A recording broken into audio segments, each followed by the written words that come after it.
Alhamdulillah saya dapat yang akhir, tapi tidak. Oke. Hanya rangkuman saja karena memang dagingnya udah antum ambil semua. Karena cuma dapat tulang-tulangnya aja ini ya. Jadi yang ngerangkum aja lah. Oke, kita dapat atau kita akan sampaikan tentang originalitas pemikiran pembatal nasab gitu ya. Tapi ada juga permintaan kalau bisa sebelumnya dibahas juga dari sisi metodologi. Kebetulan saya di metodologi penelitian. S3 saya di metodologi penelitian. Sedikit katanya. Ini benar nggak ini tesis? Ini benar nggak ini penelitian ilmiah gitu ya? Karena ini udah 2 tahun gitu kan, nggak ada yang bahas itu, tidak ada yang memutuskan ini benar-benar penelitian atau tidak, walaupun secara diskusi warung kopi itu banyak yang mengatakan, sampai dosen bilang, wah ini penelitian bagus, ini penelitian hebat, nanti kita lihat aja gitu kan. Walaupun ada juga yang bilang, ini mau bukan penelitian gitu kan, ada juga yang bilang begitu. Siapa itu? Ya saya gitu kan. Oke, yang pertama ini kita bagi 3 bagian gitu ya. Yang pertama, ini penelitian ilmiah atau bukan? Karena ini tulisannya ada di sini, disebutkan sebuah penelitian ilmiah. Ini kan bedah tulisan ya, bedah pemikiran. Ini kitabnya aja langsung gitu. Jadi menakar kesahihan Habib. Sini penelitian ilmiah ini benar nggak penelitian ilmiah? Gitu. Oke, nanti kita tinggal lihat. Coba lihat, apa itu penelitian ilmiah? Kan penelitian ilmiah itu aktivitas yang dilakukan menggunakan metode ilmiah untuk memecahkan satu masalah. Nah, metode ilmiahnya ini. Coba Anda lihat, daftar isi bandingkan dengan metode ilmiah. Coba. Ini adalah latar belakang, hipotesis, analisis, kesimpulan. Ini kan semacam apa ya? Ya kalau mau dibilang clipping, ya enggak lah, naiklah dikit. Ya kalau cerpen, ya jangan. Ini agak panjang juga dia. Jadi ya makalah lah, makalah gagasan sendiri gitu ya. Makalah gagasan sendiri, tapi memang jauh dari metode, menggunakan metode ilmiah gitu. Oke, selanjutnya saya nggak lama-lama. Kita lihat, ini bukunya dia. Menggunakan penelitian verifikatif. Kan kalau dari sisi tujuan penelitian verifikatif itu kan memverifikasi metode, teori paling enggak. Nah, kita lihat nggak di dalam kitab ini, di dalam buku ini ada memverifikasi teori? Nggak ada. Harusnya memverifikasi teori. Yang diverifikasi apa? Nama. Ada nggak nama Ubaidillah di situ? Gitu. Harusnya memverifikasi teori. Teori apa? Saya membatalkan nasab menggunakan teori kitab sejaman. Itu yang harus itu kan. Tapi nggak ada itu, nama-nama doang. Teorinya nggak masuk di situ. Gitu. Oke, selanjutnya dia bilang menggunakan metode ya kajian pustaka. Berarti kan ya tidak empiris lah ya, tidak ke lapangan gitu ya. Beda banget sama Gus Rumel gitu kan. Beda, ini kelilingan. Kalau itu kelilingan rumah mungkin ya. Rumah di kamar, tadi di tengah, atau mungkin kalau metode library research. Coba lihat lagi. Ini di bukunya, di Ciputat, itu dia bilang, penelitian saya ini penelitian sejarah. Seminar Ciputat. Ya, seminar ya, seminar Ciputat. Nah, sekarang pertanyaannya mana yang benar? Karena ini pertanyaan in absentia. Ya, gak ada orangnya. Jadi tolong Pak Imad, ini mana yang benar? Oh gitu. Ini mana yang benar Pak Imad? Ini library research atau penelitian pustakaan? Nah, itu harus dijawab. Gitu. Lah kalau udah begini aja mau dibilang penelitian ilmiah kan aneh gitu. Aneh itu ada dosen yang bilang ini penelitian ilmiah. Belajar dululah filsafat ilmu tuh dosen. Belajar dululah metodologi penelitian gitu, baru bilang ini penelitian ilmiah gitu. Oke, lanjut. Saya nggak lama-lama ini, 15 saja. Kalau Anda menggunakan penelitian sejarah, anggap aja kita lagi belajar metodologi penelitian sejarah setengah semester. Cuman dirangkum saat ini cuma 15 menit. Gitu ya. Kalau Anda melakukan penelitian sejarah, ada langkah. Pertama itu heuristik. Heuristik kan mengumpulkan data. Data yang dikumpulkan apa? Bisa tulisan, bisa lisan, bisa visual, bisa benda, dan lain-lain. Tulisan bisa kitab. Bisa manuskrip. Lah bagaimana mau memutuskan nasab Ba'alawi itu mardud munqati kalau kitabnya yang diteliti hilang 1 halaman? Bingung nggak itu? Pas hilang, pas banget nama Ubaidillah di situ. Halaman 29 30. Kan bingung itu. Apa yang mau diteliti di situ? Apa yang mau diambil datanya? Kitabnya hilang 1 halaman. Pakai muka syafah. Nah, itu dia. Selanjutnya apa lagi? Manuskrip. Ini manuskripnya Gus Rumel kan berhalaman itu banyak. Ini cuma 4 halaman manuskripnya. Nah, jadi yang seperti ini bagaimana bisa dibilang penelitian ilmiah? Belum lagi visual, benda. Tolong kalau mau begitu, benda itu misalkan makam. Ya berangkatlah ke sana, ke Hadramut. Kalau memang nyatakan, oh nggak pernah hijrah, dia tetap di Irak, ya lihat di Irak. Gitu. Ya, antara Irak dan Yaman, kemungkinan antara kamar dan kamar depan, mungkin ruang depan. Ya jadi bingung kita jadinya. Gitu ya. Jadi bisa artifak-artifaknya. Nah itu menghasilkan data nanti. Datanya bisa kita klasifikasikan, ada yang primer, ada yang sekunder. Nah sekarang data yang dipakai itu kitab-kitab yang dipakai primer atau sekunder? Semuanya sekunder, nggak ada yang primer.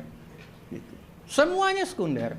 Dari mulai Tahdzibul Ansab, sekunder semua. Sampai ke bawahnya. Oke, setelah dia heuristik, dia ngumpulin, dia verifikasi. Verifikasi diapain? Ada verifikasi ekstern, ada intern. Kalau dia ekstern berarti dia harus melihat orisinalitasnya. Apa yang dipakai kitab untuk membatalkan? Sajarah Mubarakah. Udah selesai dibahas tadi. Secara kritik ekstern. Seperti apa? Internnya bagaimana? Dalamnya berarti. Sudah juga saya sampaikan, ada nggak tadi ditanya ada nggak konsisten, tidak konsisten, ada. Nanti saya kasih contohnya. Oke, baru itu nanti ada validitas. Nah, yang tadi data itu pun harus triangulasi dulu. Mendapatkan data itu triangulasi sumbernya gimana?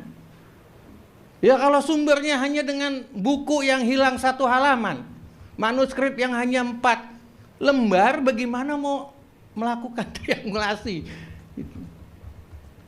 Sebagaimana dengan metodenya dan lain-lainnya. Oke, validitasnya mau menggunakan apa? Kan gitu. Setelah itu baru interpretasi, dianalisis, disintesis. Oke, historiografi baru. Nanti ada dibuat, bisa naratif, bisa eksplanatif. Naratifnya ini bisa kronologis, eksplanatifnya agak lebih luas. Nah, hasilnya diuji di lembaga ilmiah. Kalau mau kuat. Nah, ilmiah atau lembaga akademis yang memiliki pakar. Kalau Habib Hanif bilang tuh ya harus ada dong pakarnya kalau mau dibahas di lembaga ilmiah. Contohnya, kalau masalah nasab ya harus ada pakar nasab. Ada yang bilang, nasab kan udah fosil peradaban. Nah ini ngaconya. Kalau pendapat saya, selama ada manusia, ilmu nasab itu bukanlah fosil peradaban. Sampai kiamat, manusia masih kawin-mawin, manusia masih membagi warisan, maka ilmu nasab tidak akan menjadi fosil peradaban. Bahkan kemungkinan ilmu-ilmu lain yang bisa jadi fosil, contohnya mungkin DNA. DNA hari ini oke. Lah besok ada yang lebih canggih lagi dari DNA. Maka DNA menjadi fosil karena ada yang baru. Tapi kalau ilmu nasab kan enggak. Selama manusia ada, dia melekat di dirinya.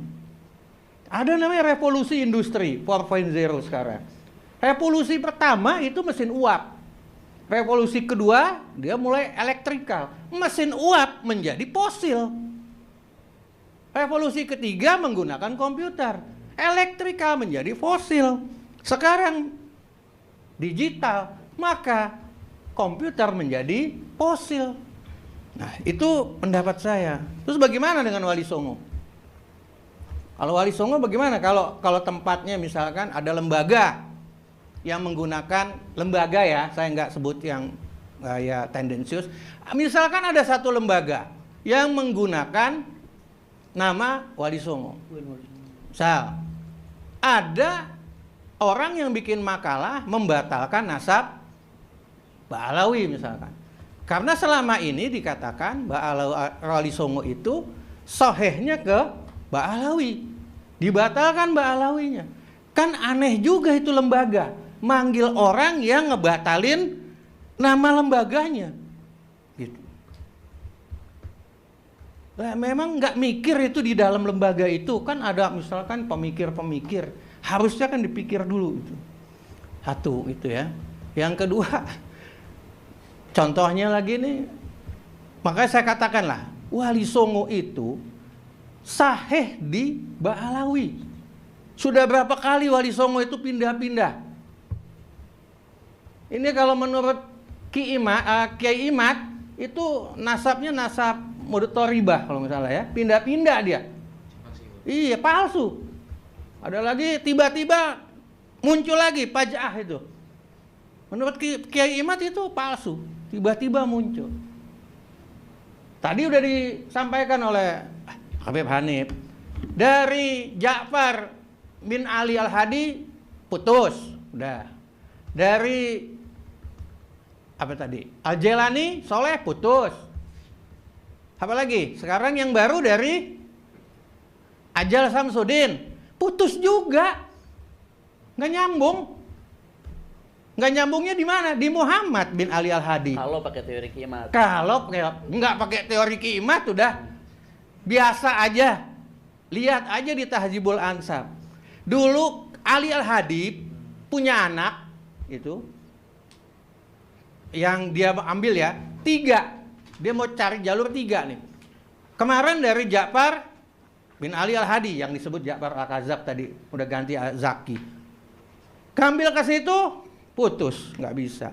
Diambil lagi dari Hasan Al-Askari kemarin. Putus lagi.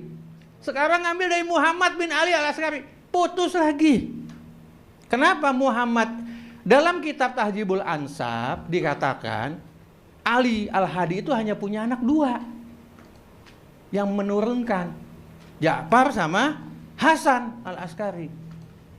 Turun lagi ke Sajarah Mubarakah, Ali Al-Hadi punya anak 7, tetapi sepakat, termasuk Muhammad. Tapi sepakat, ittifaq, yang menurunkan hanya 2, Ja'far dan Hasan. Selesailah gitu Wali Songo. Sudah kembali rujuk ke Ba'alawi, nggak usah malu-malu. Sudah. Oke, lanjut. Sekarang kita mau lihat latar belakangnya apa sih? Tadi udah. Ini bukan sosial ya, ini penelitian ini. Latar belakangnya apa meneliti itu? Akhlak, mana ada? Nggak nyambung latar belakang nasab tuh dengan akhlak. Udah dibahas tadi. Nah ini apa sih kira-kira yang membangun akhlak? Anggaplah akhlak Ba'alawi dianggap akhlaknya, kok nggak bener ya? Nggak cocok sama akhlak kakeknya. Maka diragukan dia bukan Ba'alawi. Enggak, ya menurut Ibnu Qayyim yang membangun akhlak jelek tuh kebodohan, zulm, sahwa sama ghadab, udah. Enggak ada nasab. Mau cari yang lain boleh itu. Jadi enggak ada ceritanya nasab itu linear dengan akhlak. Nah, coba lihat, bila nasab berkaitan dengan akhlak. Lihat peristiwa Nabi Adam sama Qabil, bukan peristiwa. Hubungan Nabi Adam sama Qabil. Qabil itu kan yang bunuh Habil. Akhlaknya Habil kalau berhubungan nasab dengan ayahnya Wah, Nabi Adam gimana jadinya? Nabi Nuh sama Kan'an. Coba lihat dari sisi akidah, itu akhlak juga kan? Akidahnya menolak. Berarti kalau hubungannya ke bapak gimana? Abdul Muthalib sama Abu Lahab bagaimana?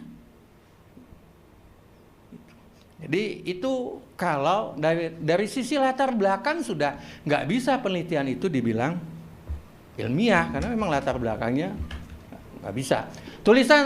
Jadi kesimpulannya tulisan saudara Imaduddin bukanlah sebuah penelitian ilmiah atau karya tulis ilmiah. Sudah, itu makalah pribadi saja, tulisan pribadi saja. Nah, jadi dari sekarang udah disampaikan nih, kalau ada dosen-dosen yang bilang wah itu penelitian ilmiah, ya udah sekali lagi saya bilang ya belajar lagi lah filsafat ilmu atau metodologi penelitian. Oke, selanjutnya bolehkah berbangga dengan nasab? Ini intermezzo saja. Gus Baha membanggakan nasab itu penting. Coba, itu Gus Baha itu bilang. Kenapa penting? Sebagai halangan. Bukan halangan, apa namanya? Kalau ada misalkan Gus Wafi, ayahnya wali besar, Gus Wafinya nggak sholat, kan nggak enak gitu, ya kan? Jadi nasab, bangga sama nasab, bapak, ayah saya itu wali besar, tapi dia nggak sholat. Nah itu yang maksud saya, bangga boleh. Tapi nasab itu, kebanggaan itu menjadi positif, pengawal dia untuk tidak sholat. Itu juga. Satu lagi, bolehkah berbangga dengan nasab? Ini Dr. Said Agil, Dr. Said Agil mengatakan bahwa boleh membanggakan nasab tapi dilarang menyombongkannya. Jadi memang yang tidak boleh sombong. Ya kan? Kalau Kiai Said bilang bahwa Rasulullah pernah bangga menjadi cucu Abdul Muthalib. Ini hadisnya nih. Ana Muhammad bin Abdullah bla bla bla bla bla. Tapi tetap saja kita tidak boleh sombong dan tidak boleh membanggakan. Ini intermezzo saja. Ini ada hadis Nabi. Ana atqa waladi Adam wa akramahum ala Allah taala wala fahar. Itu nggak boleh. Itu ya.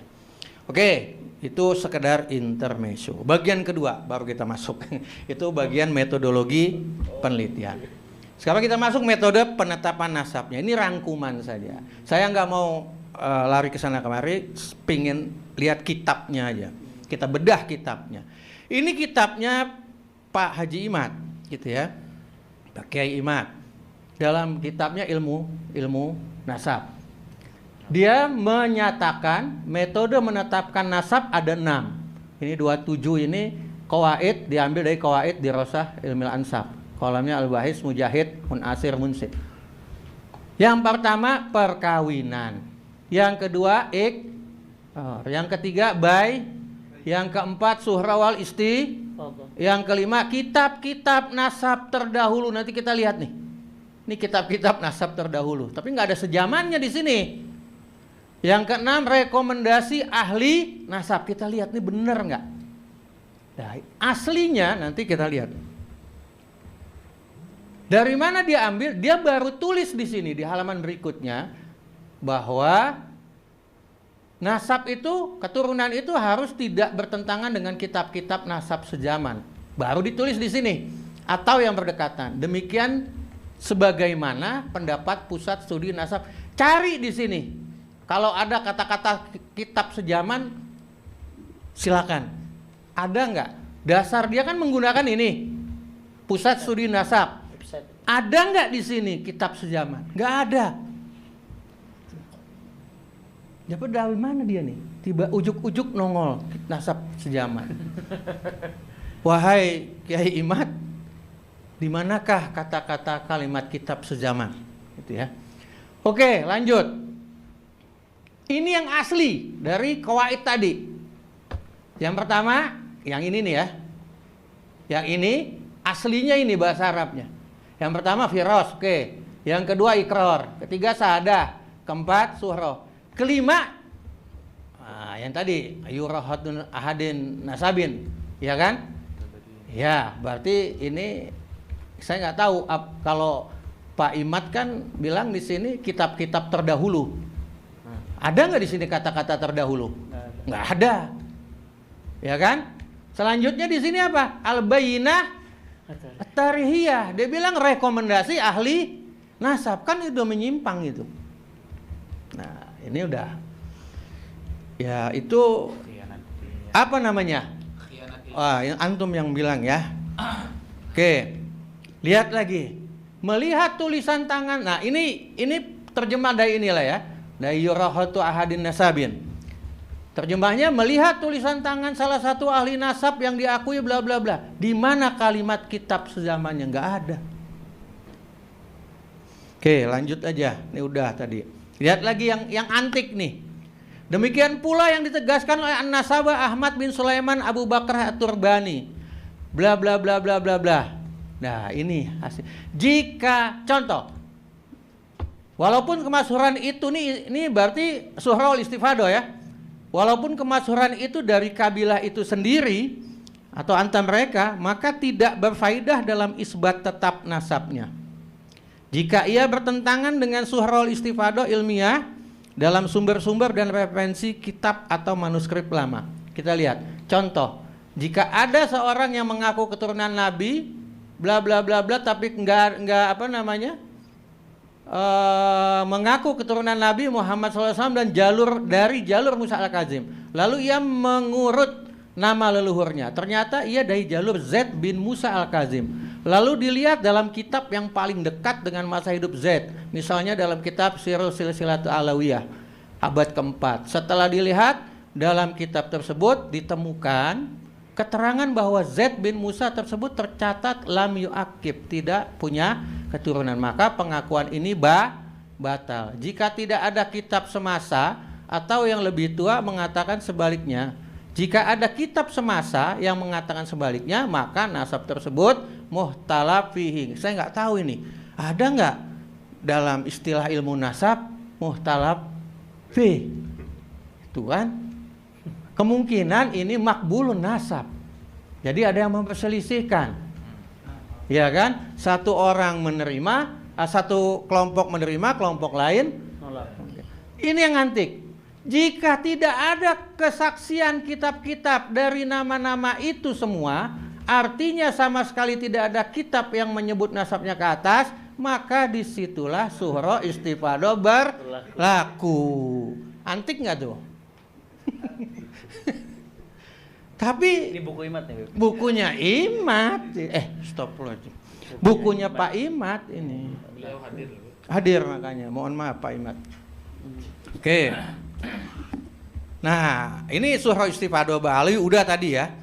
Suhrul Istifadah Ba'alawi dibilang Suhrul Istifadah Hadisah karena mulai ditulis pada zaman Syekh Ali bin Abu Bakar Sakran abad 9. Padahal kan sebelumnya udah ada. Dalam kitab As-Suluk ada. Dalam kitab Al-Atoya ada. Itu di abad 8 itu. Nah, ini contohnya. Di abad 8, kitab As-Suluk.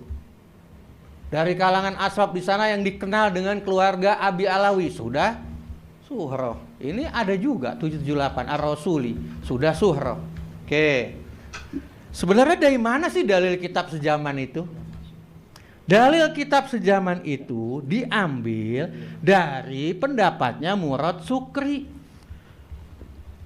Coba lihat itu di asibam.net. Hilang.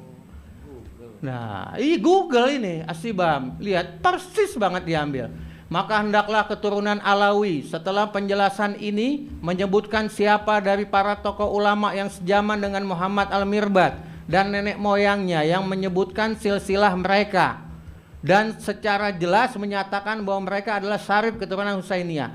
Yang dimaksud dengan para ulama di sini adalah mereka yang hidup sejaman dengan nasab tersebut sejak awal. Seperti ulama abad ke-6, 7, ke-8, bla bla bla bla. Harus ada teks dari para ulama abad demi abad, generasi demi generasi. Nah, itulah yang menjadi sumber perpecahan kita hari ini. Ya ini. Cuman dari internet. Kopas internet, pecah kita langsung. Dahsyatnya itu informasi yang diambil. Kita nggak tahu hoak apa enggak, kredibel atau enggak ini kan.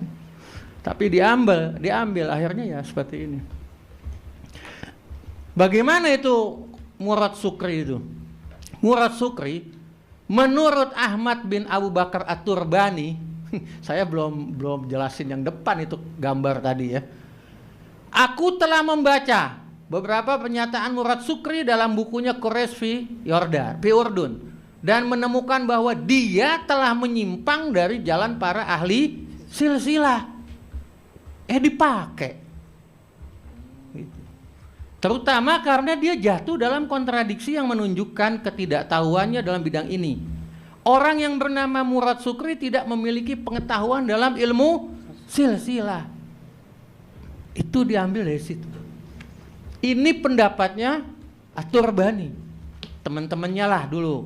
Tapi alhamdulillah Pak Turbani, Ahmad bin Abu Bakar Turbani udah rujuk ya. Tarja'tu itu ya. Oke, nanti ada itunya. Oke. Disebut lagi di sini, Abu Bakar At-Tubrani berkata, bla bla bla bla bla bla, seperti dalam penjelasan tentang keluarga Asgab Yordania. Bla. Hal ini menunjukkan kontradiksi dalam metodenya dan kurangnya pengetahuan tentang jalan dan metode para ahli silsilah. Berarti dia menerimalah silsilahnya keluarga Asgab di Yordania, At-Turbani, makanya dia rujuk, gitu kan. Oke, adopsinya itu dari kalangan, saya kalau mau bilang kalangan W tidak mau. Nanti kita perpecahan lagi. Jangan. Jadi kita W, jangan. Jangan. Wafi. Jadi kita anggap ya orang-orang yang nyeleneh tadi itu kan, Murad Sukri itu. Nah, sekarang adopsi mana lagi? Oknum ya, oknum W. Gitu. Oknum dari aliran W lah. Gitu. Nah, sekarang selain aliran W tadi, oknum aliran W tadi, dari mana lagi adopsi pemikirannya? Diambil dari Yahudi punya, si Ignaz Goldziher nih. Ignaz Goldziher bilang bahwa kekacauan dan inkonsistensi teks Al-Quran, perbedaan pola bacaan tidak ditemukan dalam kitab-kitab terdahulu yang ia teliti. Sehingga dengan hasil analisanya, dia skeptis terhadap orisinalitas Al-Quran. Itu kan satu lagi, Joseph Scott ini ya, menolak validitas hadis Imam Bukhari karena hadis tersebut tidak ditemukan dalam kitab hadis yang lebih tua. Ini kan persis tuh kan, persis pemikirannya. Nggak ada kitab yang lebih tua dari Sajarah Mubarakah, yang nggak bisa udah. Persis itu. Oke, pembatal nasab lainnya ini At-Turbani, tapi sudah tarja'tu ini, udah ini assalamualaikum sampai ini antum yang korespondensi. Ya, bagaimana? Oke, ini Ba'alawi min Usra Al-Hasimiyah. Sahih enggak nasabnya? Wadih udah jelas, jawabi wadih gitu kan. Terus tanya lagi, udah tarja'tu, udah selesai. Kalau ini nggak usah dibahas. Nah, selanjutnya pembatal nasab itu Yasin Kalidari sama Audah Al-Ukaili. Ini dia berbasis, kalau At-Turbani awalnya membatalkan nasab Ba'alawi itu karena nasab Ba'alawi itu mencangkok dari nasab Al-Ahdal gitu kan. Tapi nanti kita bahas.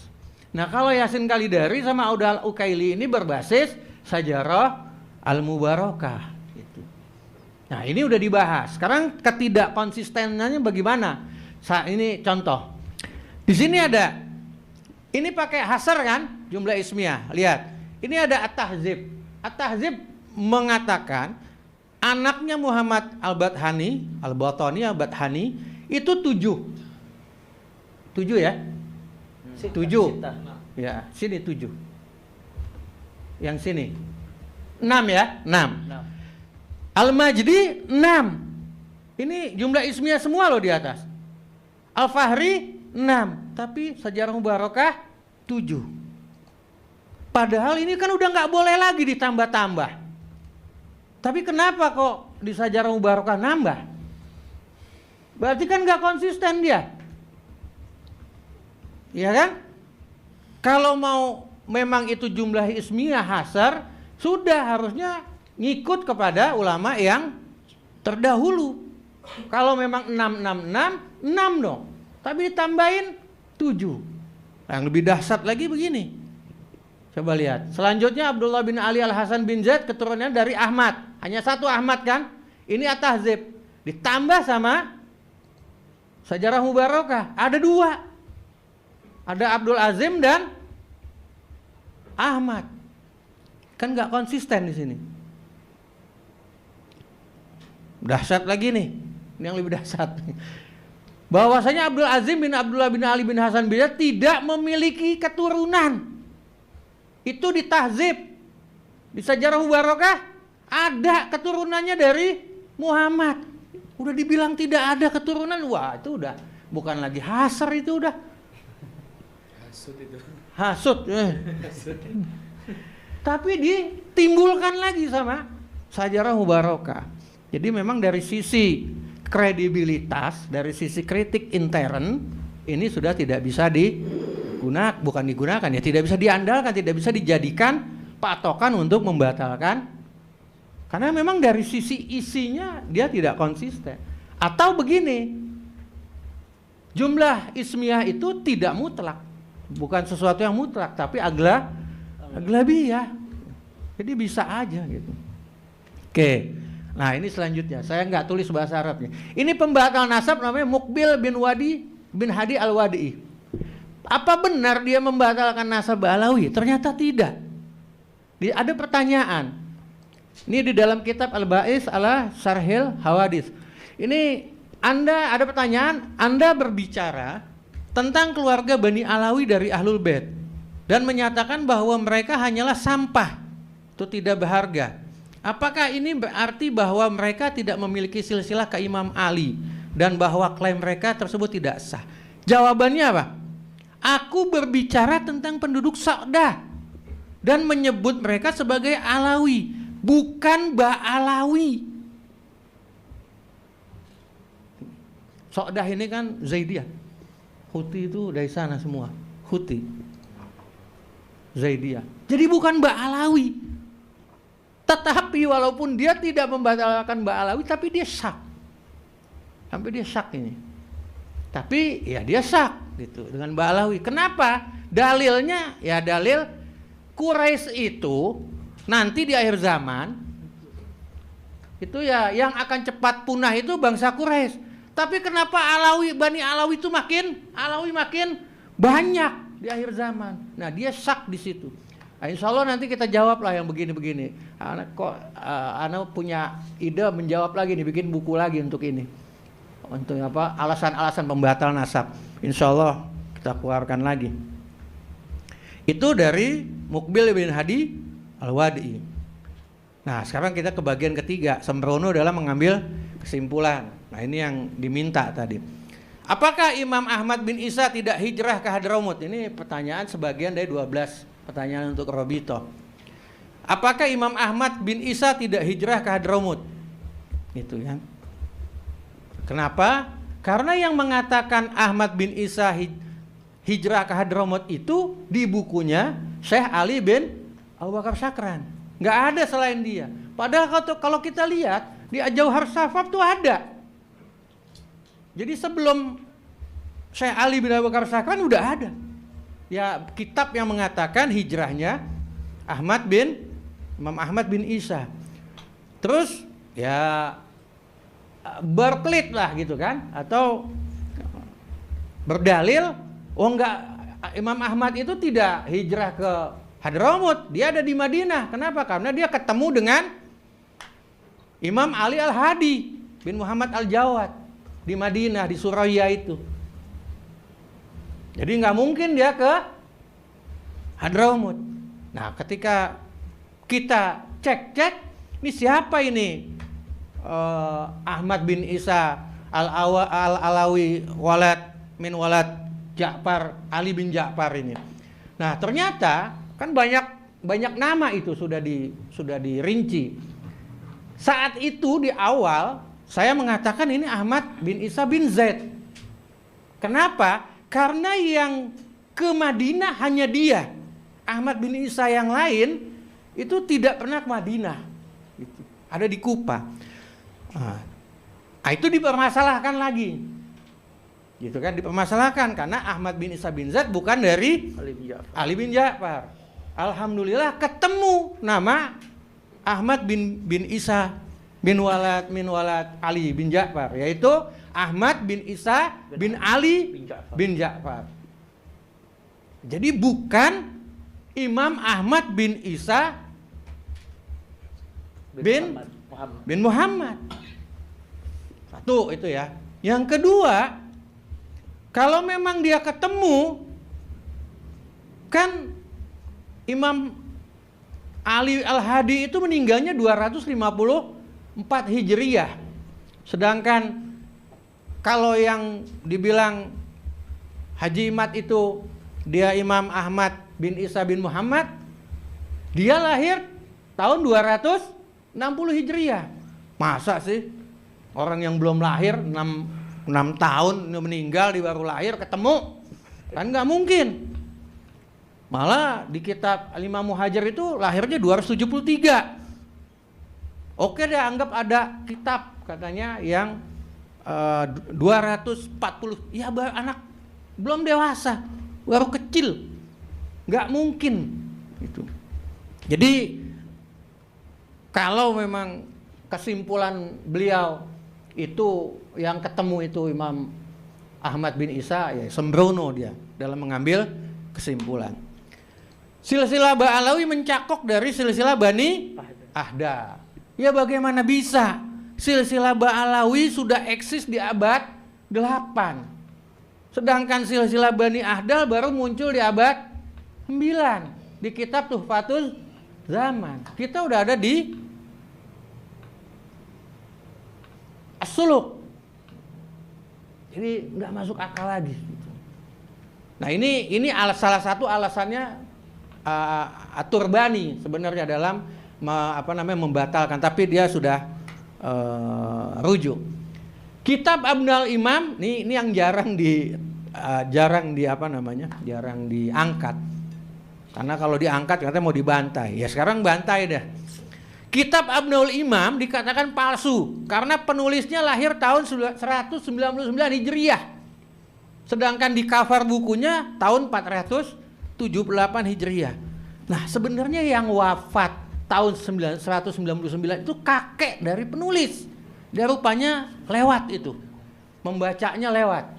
Namanya Muhammad bin Ibrahim Toba-Toba, bukan tahun wafatnya penulis yang namanya Muammar Yahya bin Muhammad Toba-Toba. Nah ini nggak logis semua apa yang disampaikan. Oke, sebenarnya ada lagi beberapa gitu ya. Dari sisi ada nggak kitab abad 5, 6, 7? Ya kan nggak harus kitab, manuskrip sudah ada, bisa dibaca nanti di buku yang baru di launching. Apalagi misalkan kuburannya Imam Ahmad bin Isa. Nggak ada kuburan Imam Ahmad bin Isa di Hadramaut. Itu kalau menurut Al-Jauhar Sapap itu kan, kalau mereka bilang itu cuman cahaya datang, itu apa sih? Ya kira-kira lah ada di situ. Gitu. Lah kalau kira-kira, apakah nanti dibilang fiktif Imam Ahmad bin Isanya? Kita bandingkan saja dengan Jamaluddin Husain, kakeknya Wali Songo. Ada di mana kuburannya? Yang pasti. Di mana kira-kira? Ada yang bilang di Tusura, Wajo. Ada yang bilang di Mojokerto. Yang baru pendapat ada di Yunan. Apakah kalau memang bermasalah itu kuburan, orangnya fiktif? Enggak. Lah kalau fiktif selesai Wali Songo. Fiktif semua itu. Nah itu 12 pertanyaan untuk Robitoh yang sebenarnya kita sudah tulis di dalam buku ini. Kita udah tulis nih. Nanti tinggal dibaca saja. Kalau dijelaskan nih panjang. Oke, sekarang mengapa sih masyarakat terpengaruh? Satu, karena memang daya kritis dan rasional terhadap informasi mungkin minimal, tidak berfungsi gitu ya. Apalagi sekarang zamannya zaman post truth gitu. Jadi apa-apa ya, sesuatu yang negatif, yang hoax diulang-ulang bisa jadi benar. Apalagi sekarang ada media, jadi enak gitu kan. Yang kedua, literasi masyarakat memang rendah gitu ya. Literasi membacanya kan rendah di bidang nasab. Ya mau ngapain sih baca-baca nasab Ba'alawi kalau memang nggak ada kasus ini. Dulu mana ada yang baca-baca nasab Ba'alawi, nggak ada. Yang mempelajari itu nggak ada. Tapi alhamdulillah ada hikmahnya. Dengan kasus ini semuanya dibaca, semuanya dipelajari sampai ke DNA, sejarah DNA, semuanya. Alhamdulillah. Ya tapi kan tetap tegar nasab Bani Alawi gitu ya. Oke, yang ketiga, hati-hati upaya membenturkan peradaban. Ini teorinya Samuel Huntington ini. Class of Civilization. Alhamdulillah, artinya begini. Pembenturan itu tidak lagi menggunakan faktor ekonomi. Misalkan antara si kaya dengan si miskin. Tapi sekarang sudah mulai ke komunitas-komunitas. Nah ini yang dibenturkan. Untuk apa? Untuk mungkin ya kita nggak tahu. Mungkin ada kepentingan tertentu. Bisa politik, bisa yang lain-lainnya. Alhamdulillah Rabiutatul Alawiyah sudah melakukan usaha-usaha untuk membendung itu. Kamu bagaimana sih caranya supaya benturan itu tidak ada? Ia merubah cara pandang atau cara berpikir masyarakat tentang benturan peradaban itu. Caranya bagaimana? Rabiutatul Alawiyah sudah melakukan kunjungan ke berbagai lembaga-lembaga untuk menyatukan visi. Itu eksternnya. Tinggal internnya bagaimana Rabiutatul Alawiyah? Ya mungkin mengedukasi anggotanya dalam hal berdakwah, utamanya dalam materi. Itu ya, materi. Karena saat ini yang sedang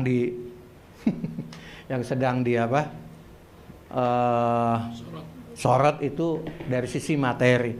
Habib Hanif juga sudah sampaikan itu. Kalau memang mau menyampaikan materi A, itu ada tempatnya. Nggak bisa diumbar ke semua. Saya pikir itu. Jadi kalau mau tadi membaca atau ya membaca jawaban 12 pertanyaan untuk RA, silakan baca buku yang ada ini. Bisa ada 2 buku, yang terakhir ada 3 buku. Saya pikir itu. Terima kasih. Syukran. Assalamualaikum warahmatullahi wabarakatuh.